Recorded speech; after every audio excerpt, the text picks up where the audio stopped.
I'm Margot Politis. Welcome to Study English, IELTS preparation. Today on Study English, we're looking at adjectives. How do you use them? How do you order them? And how do you use them to compare and describe things? First, let's listen to some descriptions about the world under the sea in the Gulf of Carpentaria off the north coast of Australia. It's quite an amazing place. We know more about the surface of the Moon or the surface of Mars than we do about the seafloor. The seafloor remains the last unexplored frontier. This is because it's covered by this impenetrable ocean layer that we can't see through. The only way we can see the seafloor is using sonar. The largest reef they mapped is about 10 or so kilometres across. It's an oval-shaped feature, so it covers around 100 square kilometres. Because of the fact that they are submerged in 30 metres or so of water, the reefs are very hard to see. No one had realised that the Gulf contained reefs just like the Great Barrier Reef. Being able to describe things properly is an important communication skill.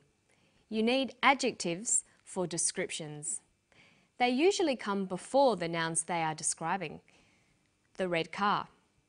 But when you want to accurately describe something, you often need to use more than one adjective in a row. What if the car is big, red, and made of plastic? We call it the big red plastic car. Notice that the adjectives are usually separated by commas. But why don't we call it the red plastic big car? How do you know which order to put the adjectives in?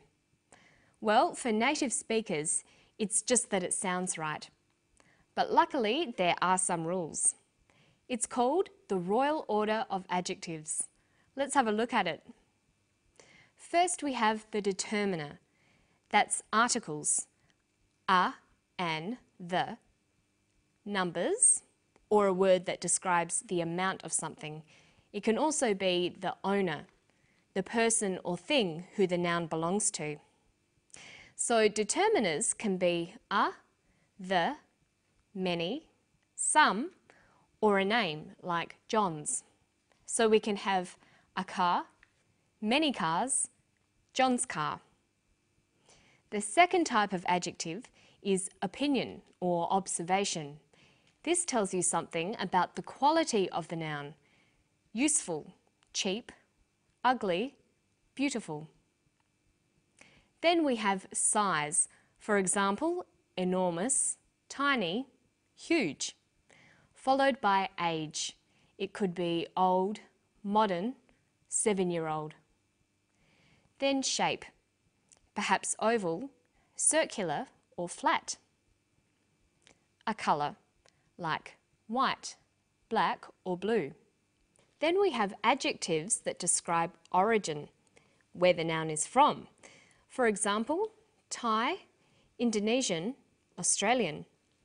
Followed by material, what the thing is made of, like copper, plastic or wooden. Lastly is the qualifier. This is something that's an integral part of the noun. Examples might be a rocking chair, a wedding ring, an electric oven. There are, of course, a few exceptions to these rules, but it's important that you learn them and practice them whenever you can. Have a look at these words and see if you can turn them into a phrase. Wooden, square, useful, box, lilies. Well, box is the noun, but what comes first? The determiner. Whose box is it? It's Lily's box.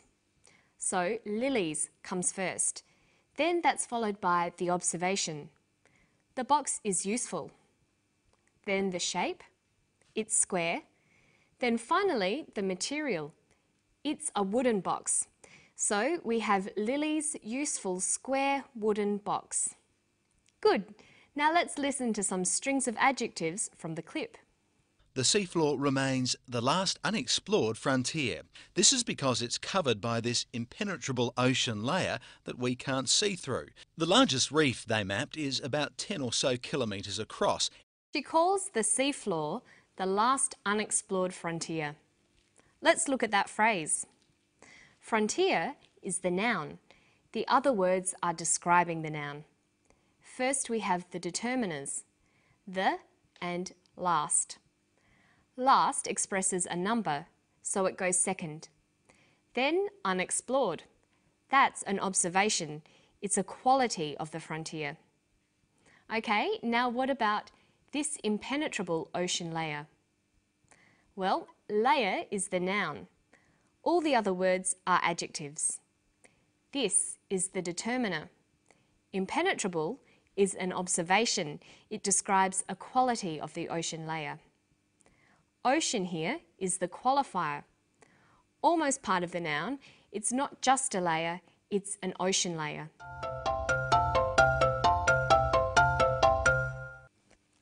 Okay, now you try one. Look at these words. They form a phrase that he used. Largest, reef, the. Well, reef is the noun, so it comes last. The is a determiner, so it comes first. Largest describes the size, so that comes after the. So we have the largest reef. Okay, there's another way adjectives can be used as well. They can stand alone. They describe nouns by following the verb to be. When used in this way, adjectives are complements. Listen to one here. The Gulf of Carpentaria is very flat and featureless. The Gulf of Carpentaria is very flat and featureless. In a phrase, this would be the very flat, featureless Gulf of Carpentaria. But used as a complement, the phrase becomes a full sentence. The Gulf of Carpentaria is very flat and featureless. We can take the phrase, the big red plastic car, and turn it into a sentence. The car is big, red and plastic. Notice that the order of adjectives still stays the same. Now let's look at how you go about describing things. It's often necessary to focus on particular features such as shape, size, dimension, weight, colour or texture. The more you have built up your vocabulary of adjectives, the better your ability to describe things accurately. So you might write up adjective lists according to groups.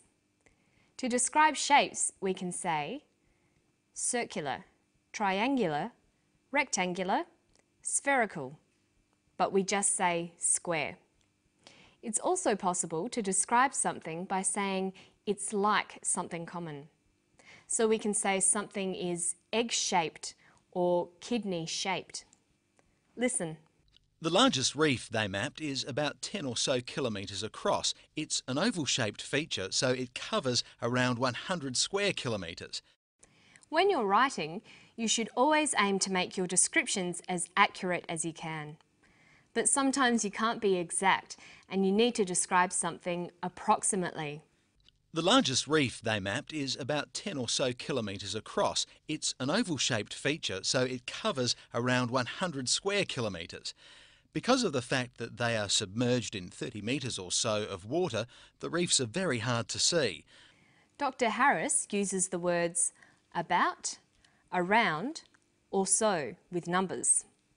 About 10 kilometres, around 100 square kilometres, 30 metres or so.